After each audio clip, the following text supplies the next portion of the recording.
Finally भाई Barcelona आ चुकी है आफ्टर इंटरनेशनल ब्रेक और हमें 2 हफ्ते बाद क्लब फुटबॉल देखने को मिलेगा। भाई ऐसा लग रहा है बस पता नहीं क्या मिल गया, समझ नहीं आ रहा। भाई बोलते ना 2 हफ्ते बिना फुटबॉल के। इंटरनेशनल फुटबॉल नेशंस लीग में मानता नहीं भाई, लेकिन भाई अब आएगा मजा। क्यों? ये जो 2 मैचेस है ना भाई, अब सीटी भी अभी बजाई है भाई, थोड़ी सीटियां बज रही हैं, पीछे चौकीदार बजा रहा है, थोड़ा एडजस्ट कर लेना। अब तेरा इलाज ही बंधवा के मानने का। तो भाई बारसा गिरोना और मैड्रिड वर्सेस सोसिएडाड, ये 2 गेम बहुत इंपॉर्टेंट है दोनों टीमों के लिए, क्योंकि अगर बारसा ये मैच जीत जाती है या फिर मैड्रिड थोड़ा बहुत ड्रॉ कर जाती है तो प्रॉब्लम मैड्रिड को आ जाएगी। लेकिन अगर बारसा का जो एक ट्रेंड रहा है कि आफ्टर इंटरनेशनल ब्रेक वो पॉइंट्स ड्रॉप करते हैं और मैड्रिड वहां पे मतलब सोसिएडाड के घर पे जाके जीत के आ जाती है, तो भाई बारसा और मैड्रिड का जो गैप है वो होगा कम, फिर होगा लीग इंटरेस्टिंग। मेरा मानना यह है कि बारसा को पूरी ताकत झोंकनी चाहिए, क्योंकि अवे मैच है और गिरोना से हम पिछले सीजन जो पिटे हैं भाई, पिटे यही वर्ड बोलूंगा, जो पिटे हैं, उसका बदला लेने का ये मौका है। हम उनके घर पे खेलने जाएंगे और वहां पे खेलना है जिगर वाला फुटबॉल। भूल जाओ सब कुछ जो हुआ भूल जाओ। और जो 7-0 हम जो वाइडॉलिड के अगेंस्ट जीत के आए हैं उसको भी अब दिमाग से निकाल दो। हो गया, बहुत सेलिब्रेट कर लिया, बहुत कुछ कर लिया। अब उसके हैंगओवर में हम ये चीज़ मिस आउट नहीं कर सकते, ये पॉइंट्स हम मिस आउट नहीं कर सकते। तो ये चीज़ बहुत ज़रूरी हो गई है। अब उससे पहले भाई मैं जरा लाइव की बात कर लूँ।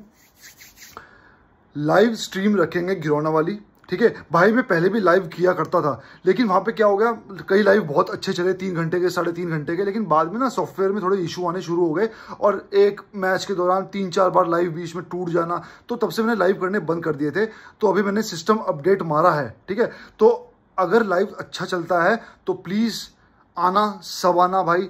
और भाई देखो, जितने ज़्यादा लोग होंगे उतना मज़ा आएगा भाई। देखो मैं एक्सपेक्ट करके चल रहा हूँ, जिस हिसाब से कमेंट सेक्शन में हम एंगेज करते हैं कि 100 जने तो कम से कम लाइव में आए भाई। प्लीज़ शेयर करना स्ट्रीम को, क्योंकि जितने ज़्यादा लोग होंगे उतनी ज़्यादा बातें होंगी, उतना ही ज़्यादा लाइव इंटरेस्टिंग होगा। बात रही भाई लाइव पे बोर में होने दूंगा नहीं, ठीक है। फर्स्ट टाइम हमारा इंटरेक्शन होगा इस लेवल पे, पहले भी करता था, इश्यूज आते थे। तो प्लीज़ अगर कोई इशू कल आता है तो यार उसको प्लीज़ थोड़ा ना इग्नोर करना, क्योंकि मैं कोशिश पूरी कर रहा हूँ अपनी ज़ुबान के हिसाब से कि मैं लाइव करने आऊँ।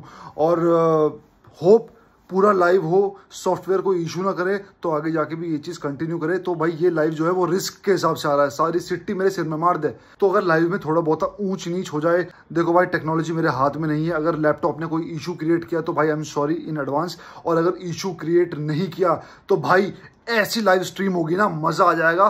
फुटबॉल की बातें करनी है फुटबॉल की बातें करेंगे, कुछ और बातें करनी है वो भी करेंगे। बिल्कुल एक बोलते ना नाइट आउट बना देंगे लाइव को। भाई फीलिंग मुझे ये आ रही है कि शायद जो फ्लिक इस टाइम इस मैच को सीरियसली लेगा, क्योंकि बहुत ही ज़्यादा इंपॉर्टेंट मैच है उसके लिए भी, क्योंकि जो उसकी हाइप बनी है 4 मैचेस के बाद, अगर ये मैच में पॉइंट्स ड्रॉप कर गए, जो कि बड़ी बात नहीं है, लेकिन जो एक्सपेक्टेशंस हैं इस टीम के साथ, और फ्लिक ने, मैंने पहले ही कहा था कि 2 मैचेस से हमारा, अब हम इसको हाइप करना शुरू करेंगे। अभी तक हम हाइप नहीं करेंगे, लेकिन गिरोना, ठीक है, और बायर्न म्यूनिख, इन दोनों मैच के बाद अब चीज़ें फिर मैं एनालाइज करना शुरू करूंगा अपने पॉइंट ऑफ व्यू से, कि अब इस चीज़ को हम कैसे गेम प्ले को और कैसे इस हाइप को मेंटेन करेंगे। लेकिन अगर गिरोना और बायर्न म्यूनिख में थोड़ी बहुत ही ऊंच नीच हो गई, जो कि बड़ी बात नहीं है, ठीक है, तो उस चीज़ को हम थोड़ा और होल्ड अप करेंगे अपनी ओपिनियन बनाने के लिए फ्लिक पे। इंटरेस्टिंग ये है भाई कि इंटरेस्टिंग तो ये है भाई कि हमारा जो स्क्वाड है वो पूरा खेलेगा, ठीक है। फ्रैंकी डियोंग नहीं है, ऑब्वियसली इसकी बात हम कर चुके हैं, कल मैंने शॉट डाला था। तो फ्रैंकी डियोंग से भाई उम्मीदें रखना मत, उससे सिर्फ ये उम्मीदें रखो। थोड़ी डिटेल में बात करते हैं, क्योंकि शॉर्ट में ज़्यादा बात हो नहीं पाती। तो फ्रैंकी से ज़्यादा उम्मीदें भाई रखो मत, क्योंकि वो बंदा इस जर्सी के लिए सीरियस नहीं है। और एक चीज़ मेरे को पक्का बताना भाई, क्योंकि मुझे याद नहीं है कि फ्रैंकी डियोंग ने कभी भी गोल सेलिब्रेट करते हुए या फिर कुछ भी करते हुए बैज को कभी किस किया है। मुझे नहीं लगता उसने किया हो तो मुझे बताना, क्योंकि शायद मैं गलत भी हो सकता हूं। लेकिन फ्रैंकी हमारे क्लब के लिए सीरियस नहीं है। अब आप उम्मीद छोड़ दो, जिस हिसाब से उसके बयान आ रहे हैं कि बारसा के डॉक्टर्स को वो सीरियसली नहीं लेता है। बारसा के भाई हर चीज़ PR नहीं होती उसका, मैनेजमेंट का, कुछ चीज़ें प्लेयर्स भी गलती कर रहे होंगे। जिस हिसाब से लेवेंडोव्स्की ने अपनी वेजेस कम किए, फ्रैंकी और कर सकता था। वो बंदा पैसों के लिए यहाँ पे है, जो कि गलत बात नहीं है, लेकिन पैसों के साथ साथ बैज भी बहुत इंपॉर्टेंस रखता है। आपकी कमिटमेंट क्लब के प्रति भी होती है।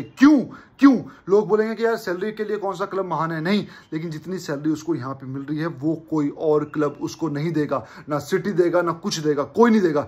तो ये सैलरी वो यहाँ पे उठा रहा है, उसको पता है कि ये सैलरी कहीं और नहीं मिलेगी, इसलिए वो यहाँ पे अपना टाइम पास पूरा कर रहा है। क्योंकि इंजरी के लिए हल्का सा भी अगर वो सीरियस होता तो भाई अब तक, देखो मैं चाहता हूं कि वो नेचुरल रिकवरी करे, लेकिन उसकी इंजरी बहुत बार हो चुकी है, और अगर वो इंजरी ज्यादा हो रही है तो भाई देखो शरीर पे कट करवा के अपना इलाज करवाना बहुत टफ है, लेकिन भाई ये पार्ट है हमारा, है ना, फुटबॉल का ये पार्ट है। लोग करवा रहे हैं, बर्नाल ने भी करवाई है, सब ने करवाई है भाई, तो फ्रैंकी को भी करवानी चाहिए for betterment, for his own future, उसके फ्यूचर के लिए। ठीक है, क्लब आता है लेकिन उसके फ्यूचर के लिए, क्योंकि उसकी वजह से हम सफर कर रहे हैं, हमारी प्लानिंग सफर कर रही है, हमारा वेज बिल सफर कर रहा है। और मैं ये चाहता हूं भाई अब फ्रैंकी डियोंग जल्दी से जल्दी क्लब छोड़ के जाए, और नेक्स्ट ईयर किमिक और जोनाथन टाह ये फ्री एजेंट होंगे, ये हमारे क्लब में आए और अपनी सर्विसेज दें, और इसके वेज बिल में वो दोनों के दोनों एडजस्ट हो जाएंगे। तो भाई कल है इतना तगड़ा मैच, ठीक है, वॉच अलोंग करेंगे, प्लीज